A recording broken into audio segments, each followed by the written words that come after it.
തിരുവനന്തപുരത്ത് നിന്ന് വരുന്നു. ആര്യനാട് സ്കൂൾ കെട്ടിടത്തിന് മുകളിലേക്ക് മരം വീണു.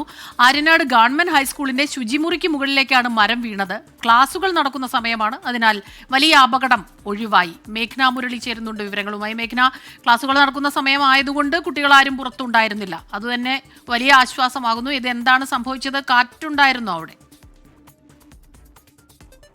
ഇത് അങ്ങനെ തന്നെയാണ്. ആര്യനാട് ഗവൺമെന്റ് ഹയർ സെക്കൻഡറി സ്കൂളിന്റെ ശുചിമുറിയുടെ മുകളിലേക്കാണ് വൻ മരം ഒടിഞ്ഞു വീണത്. അതിൽ ഈ വിദ്യാർത്ഥികളൊക്കെ ക്ലാസ്സിനകത്തായതുകൊണ്ട്, ക്ലാസ്സുകൾ നടക്കുന്ന സമയമായതുകൊണ്ട് തന്നെ വൻ അപകടം ഒഴിവായി എന്ന് തന്നെ പറയണം. കാരണം ഇവിടെ ക്ലാസ് ഇല്ലാത്ത സമയമായിരുന്നെങ്കിൽ വിദ്യാർത്ഥികളൊക്കെ നിൽക്കുന്ന ഭാഗത്തേക്കാണ് ഈ മരം ഒടിഞ്ഞു വീണിട്ടുള്ളത്.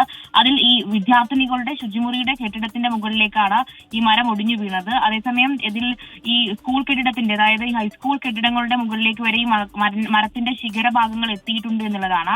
അതിലിപ്പോൾ സ്കൂൾ അധികൃതർ പറയുന്നത് അതിൽ ഈ മഴയോ കാറ്റോ ഒന്നും ഉണ്ടായിരുന്നില്ല, പക്ഷെ ഈ മരത്തിന്റെ കാലപ്പഴക്കമാണ് ഇത്തരത്തിലൊരു അപകടത്തിലേക്ക് നയിച്ചത് എന്നുള്ളതാണ് പ്രധാനമായും അറിയുന്നത്. അതിൽ ഈ കാലപ്പഴക്കം ചെന്ന മരമായിരുന്നു. കൂടാതെ ഈ മരത്തിന്റെ അടിവേരുകളടക്കം ചിതൽ തിന്ന രീതിയിലായിരുന്നു ഉണ്ടായിരുന്നത്. പക്ഷേ ആ മരം മുറിച്ചു മാറ്റാനുള്ള ഒരു നടപടി ഉണ്ടായിരുന്നില്ല. അതാണ് ഈ ഒരു അപകടത്തിലേക്ക് നയിച്ചത് എന്നുള്ളതാണ്. പക്ഷേ ഈ ക്ലാസ് നടക്കുന്ന സമയമായതുകൊണ്ട് തന്നെ വിദ്യാർത്ഥികൾ ആരും പുറത്തില്ലാത്തത് കൊണ്ട് തന്നെ ആർക്കും അപകടം പറ്റിയിട്ടില്ല. പക്ഷേ തലനാരിഴയ്ക്കാണ് ഈ ഒരു വൻ അപകടം ഒഴിവായത് എന്ന് പറയേണ്ടി വരും. ഇപ്പോൾ ഫയർഫോഴ്സ് അടക്കം സ്ഥലത്തെത്തി മരം മുറിച്ചു മാറ്റാനുള്ള നടപടിക്രമങ്ങൾ പുരോഗമിക്കുകയാണ്. എന്തായാലും ഈ ക്ലാസ് നടക്കുന്ന സമയം, ഈ ശുചിമുറി വിദ്യാർത്ഥിനികളുടെ ശുചിമുറിയാണ്. ക്ലാസ് നടക്കുന്ന സമയമല്ലായിരുന്നെങ്കിൽ ഇവിടെ വിദ്യാർത്ഥിനികളടക്കം ഉണ്ടാവേണ്ടതാണ്. പക്ഷേ ക്ലാസ് നടക്കുന്ന സമയമായതുകൊണ്ടാണ് വലിയ ദുരന്തം ഒഴിവായത്. ശരി, മേഘ്ന മുരളിയാണ് ഈ വാർത്തയുടെ വിശദാംശങ്ങൾ നമുക്ക് നൽകിയത്.